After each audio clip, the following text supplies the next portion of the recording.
चला, मेथी न खाणारे पण आता मेथी खातील. लहान मुलं तर भरपूर खातील हे मेथी. हे बघा, कढईमध्ये तेल टाकलं, जिरे टाकले, लसूण टाकला. आता कांदा टाकून घेते. दाखवता आलं नाही मला, कांदा कापत होती ना मी, लावून गेलं ते. लसूण पण छान लाल झाला, त्याच्यामध्ये आता कांदा टाकून घेते. कांदा आणि हिरवी मिरची परतून घ्यायची छान. हिरव्या मिरच्या पण 2-4 अशा कापून घेतल्यात. हे बघा, अशा लांब लांब परतून घेऊ आपण. जे लहान मुलं खात नाही ना मेथीची भाजी, त्यांना कडवट वाटत लागते काही काही मुलांना. ते मुलंसुद्धा अशी भाजी आवडीने खातील.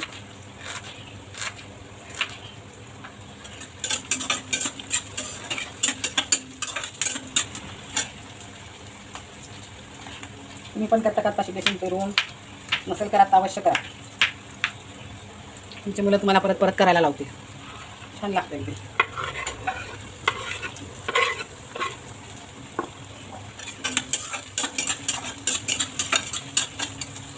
छान लाल होते आता आपला जरासा अजून. बघा किती छान आपली हिरवी मिरची, कांदा पण झाला आहे. त्याच्यात आपण भाजी टाकून घेऊ. आपण भाजी स्वच्छ 2 पाण्याने धुवून थोडीशी चिरून घ्यायची, जास्त नाही ठेवायची तिला. हलक्या हाताने ठेवायची, थोडी बनते भाजी.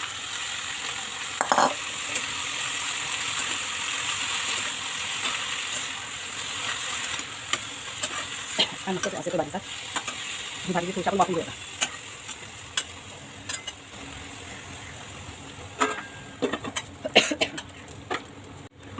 हे बघा, आता थोडीशी वाफली आपली भाजी.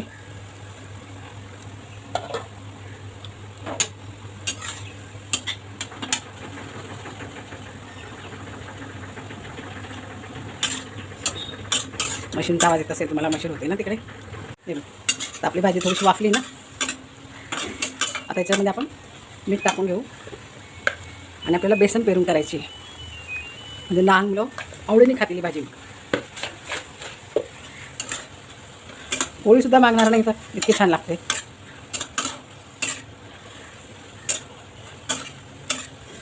आपण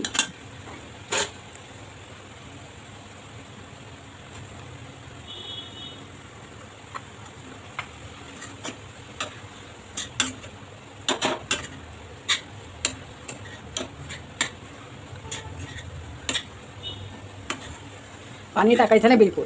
भाजीला जेवढं पाणी असेल ना तेवढंच येतात, जेवढं मावेल तेवढंच टाकायचं, जास्त पण बेसन टाकायचं नाही आपल्याला.